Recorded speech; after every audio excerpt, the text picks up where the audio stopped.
ਇੱਕ ਆਮ ਬੰਦੇ ਨੂੰ ਇਹ ਲੱਗਦੀ ਆ ਵੀ ਬੜੀ ਵੱਡੀ ਤਬਦੀਲੀ ਜਿਹੜੀ ਉਹ ਆ ਰਹੀ ਆ, ਜਿਹੜਾ DHS ਨੇ ਨਵਾਂ ਰੂਲ ਪ੍ਰਪੋਜ਼ ਜਿਹੜਾ ਉਹ ਕਰ ਰਹੇ ਆ ਅਮਰੀਕਨ ਸੇਫਟੀ ਦੇ ਨਾਂ ਹੇਠਾਂ ਅਸਾਈਲਮ ਸੀਕਰਸ ਦੀ ਜਿਹੜੀ ਸਕਰੀਨਿੰਗ ਆ ਉਸ ਨੂੰ ਕਹਿੰਦੇ ਵੀ ਹੋਰ ਸਖਤ ਕਰਨਾ।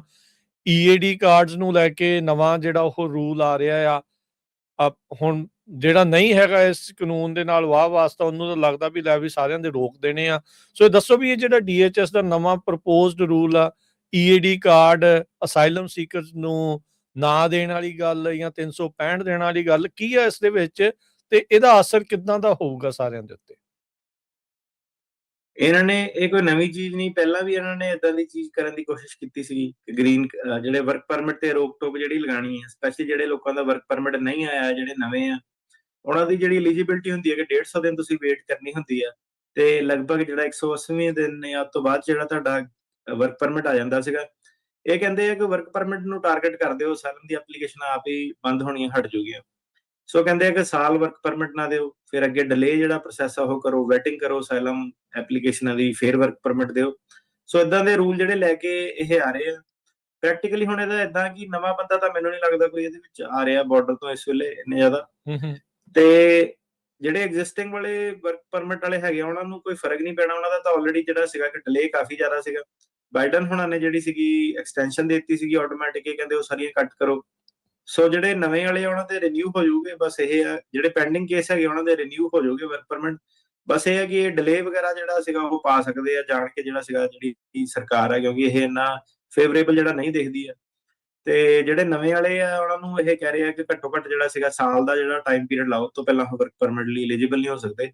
ਸੋ ਉਹਨਾਂ ਨੇ ਆਪਣੇ ਵੈਬਸਾਈਟ ਤੇ ਮੈਸੇਜ ਵੀ ਪਾਇਆ, ਕਹਿੰਦੇ ਕਿ ਚੇਂਜ ਜੇ ਆਪਾਂ ਵਰਕ ਪਰਮਿਟ ਕਰ ਦਈਏ, ਇਹਦੇ ਨਾਲ ਕਹਿੰਦੇ ਅਸਾਈਲਮ ਦੀਆਂ ਜਿਹੜੀਆਂ ਬੇਬੁਨਿਆਦ ਐਪਲੀਕੇਸ਼ਨਾਂ ਉਹ ਰੁਕ ਜਾਊਗੀਆਂ, ਪ੍ਰੋਸੈਸਿੰਗ ਟਾਈਮ ਜਿਹੜੇ ਸੀਗੇ ਉਹ ਘਟ ਜਾਊਗੇ, ਤੇ ਬੈਕਲੌਗ ਜਿਹੜਾ ਘਟ ਜਾਊਗਾ। ਸੋ ਇਹਦੇ ਵਿੱਚ ਇਹ ਹੋਊਗਾ ਕਿ ਜੇ ਉਧਰ ਨੂੰ ਡਿਲੇ ਕਰਦੇ ਇਹ ਨਵੇਂ ਵਾਲੇ ਪਾਸੇ ਲਈ, ਤੇ ਜਿਹੜੇ ਐਗਜ਼ਿਸਟਿੰਗ ਵਾਲੇ ਜਿਹੜੇ ਰਿਨਿਊ ਕਰਾ ਰਹੇ ਆਪਣੇ, ਉਹਨਾਂ ਨੂੰ ਥੋੜਾ ਜਿਹਾ ਇਹਦਾ ਵਾਧਾ ਹੋ ਜਾਊਗਾ ਕਿ ਉਹਨਾਂ ਨੂੰ ਸਪੀਡ ਥੋੜੇ ਜਲਦੀ ਉਹਨਾਂ ਦੇ ਗ੍ਰਾਂਟ ਹੋ ਜਾਊਗੀ, ਜਿਹੜੇ ਐਗਜ਼ਿਸਟਿੰਗ ਕੇਸ ਜਿਹੜੇ ਆਲਰੇਡੀ ਚੱਲ ਰਹੇ ਆ। ਸੋ ਇਹ ਹੈ ਕਿ ਜਿੰਨੇ ਨਵੇਂ ਘੱਟ ਲੱਗੂਗੇ ਉਨੇ ਐਗਜ਼ਿਸਟਿੰਗ ਵਾਲਿਆਂ ਨੂੰ ਜਿਹੜਾ ਟਾਈਮ ਵਾਈਜ਼ ਜਿਹੜਾ ਫਾਇਦਾ ਹੋਊਗਾ। ਤੇ ਇਹਦੇ ਵਿੱਚ ਉਹ ਇਹ ਕਹਿੰਦੇ ਆ ਕਿ USCIS ਜਿਹੜੇ ਅਸਾਈਲਮ ਆਫਿਸਿਸ ਹੈਗੇ ਉਹਤੇ ਤਕਰੀਬਨ 1.4 ਮਿਲੀਅਨ ਪੈਂਡਿੰਗ ਐਪਲੀਕੇਸ਼ਨ ਹੈਗੀਆਂ ਅਸਾਈਲਮ ਦੀਆਂ।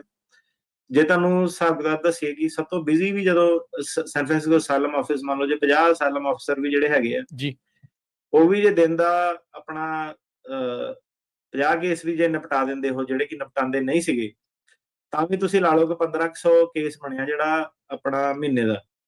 ਸਾਲ ਦਾ ਤੁਹਾਡਾ 200 ਦੇ ਲਗਭਗ ਜਿਹੜਾ ਕੇਸ ਬਣਿਆ ਜਿਹੜਾ ਹੁਣ ਨਿਪਟਾਉਂਦੇ ਸੀਗੇ। ਤੇ 1.5 ਮਿਲੀਅਨ ਪੈਂਡਿੰਗ ਕੇਸਿਸ ਆ। ਸਾਰਿਆਂ ਨੂੰ ਪਤਾ ਕਿ 10-10 15-15 ਸਾਲ ਦੀ ਵੇਟ ਜਿਹੜੀ ਆਮ ਗੱਲ ਹੈਗੀ ਆ। ਸੋ ਇਹ ਸਰਕਾਰ ਕੀ ਕਹਿੰਦੀ ਹੈ ਕਿ ਜਿਹੜਾ ਆਪਣੇ ਇਹਨਾਂ ਦਾ ਇਹ ਇਧਰਲੇ ਪਾਸੇ ਨੂੰ ਤੁਰੇ ਆ ਕਿ ਜਿਹੜੇ ਸਾਰੇ 1.5 ਮਿਲੀਅਨ ਕੇਸ ਜਿਹੜੇ ਹੈਗੇ ਆ ਆਪਣੇ ਕਾਰਜਕਾਲ ਦੇ ਵਿੱਚ ਇਹ ਕਹਿੰਦੇ ਨਿਪਟਾ ਕੇ ਜਾਣੇ।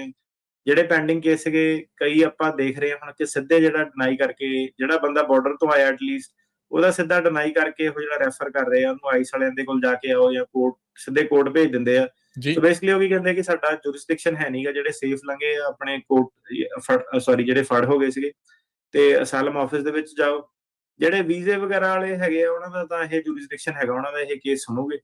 ਜਿਹੜੇ ਨਵੇਂ ਕੇਸ ਸੀਗੇ ਉਹ ਤਕਰੀਬਨ ਜਿਹੜਾ ਕੋਈ ਨਵਾਂ ਹੁਣ ਕੇਸ ਲਗਾਉਂਦਾ ਉਹਦੀ 45 ਦਿਨਾਂ ਚ ਇਹ ਇੰਟਰਵਿਊ ਜਿਹੜੀ ਦੇ ਦਿੰਦੇ ਆ। ਸੋ ਉਹਨਾਂ ਨੇ ਇਦਾਂ ਦੇ ਆਪਣੇ ਜਿਹੜੇ ਸੀਗੇ ਤੁਸੀਂ ਕਹ ਲਓ ਕਿ ਇਦਾਂ ਦੀਆਂ ਜਿਹੜੀਆਂ ਇਹਨਾਂ ਨੇ ਆਪਣੀਆਂ ਇੰਟਰਨਲ ਸਟ੍ਰੈਟਜੀਜ਼ ਬਣਾਈਆਂ ਸੀਗੀਆਂ, ਜਿਹਦੇ ਕਰਕੇ ਕਿ ਇਹ ਕਹਿੰਦੇ ਆ ਕਿ ਜਿਹੜੇ 1.4 ਮਿਲੀਅਨ ਅਸਾਈਲਮ ਦੇ ਕੇਸ ਜਿਹੜੇ ਹੈਗੇ ਉਹਨਾਂ ਨੇ 4 ਸਾਲ ਜਿਹੜੇ 3 ਸਾਲ ਇਹਨਾਂ ਦੇ ਬਚੇ ਉਹਦੇ ਵਿੱਚ ਇਹ ਕਹਿੰਦੇ ਡਿਸਪੋਜ਼ ਆਫ ਕਰਨਾ ਹੈ। ਸੋ ਮਤਲਬ ਰਾਈਟ ਨਾਓ ਜਿਹੜੇ ਹੈਗੇ ਉਹਨਾਂ ਦੇ ਉੱਤੇ ਕੋਈ ਅਸਰ ਨਹੀਂ ਪਊਗਾ, ਮਤਲਬ ਇਹ ਆ ਜੇ ਕਲੀਅਰਲੀ ਤੁਸੀਂ ਦੱਸਣਾ ਹੋਵੇ ਤਾਂ।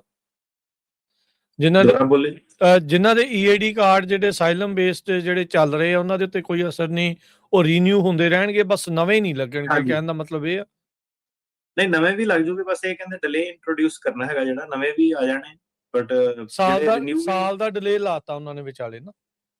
ਹਾਂਜੀ, ਸੋ ਪ੍ਰਪੋਜ਼ਡ ਰੂਲ ਹੈਗਾ ਜੀ, ਦੇਖਦੇ ਆ ਇਹ ਕਿੱਥੇ ਸਿਰੇ ਚੜਦਾ ਕਿ ਨਹੀਂ ਚੜਦਾ। ਲਾਅ ਸੂਟ ਵਗੈਰਾ ਕਈ ਚੀਜ਼ਾਂ ਵਿੱਚ ਆ ਜਾਂਦੀ ਹੈ, ਤੁਹਾਨੂੰ ਪਤਾ ਹੀ ਹੈ। ਪਿਛਲੇ ਵਾਲੀ ਵੀ ਜਿਹੜਾ ਸੀਗਾ ਕਿ ਡਿਊ ਪ੍ਰੋਸੈਸ ਵਗੈਰਾ ਰੂਲ ਚੈਲੰਜ ਹੋ ਜਾਂਦੇ ਆ, ਫਿਰ ਇਹ ਇਹਨੂੰ ਇੰਟਰੋਡਿਊਸ ਨਹੀਂ ਕਰ ਪਾਉਂਦੇ, ਇਦਾਂ ਦੀ ਕਈ ਚੀਜ਼ਾਂ ਆਉਂਦੀਆਂ ਰਹਿੰਦੀਆਂ। ਜੀ।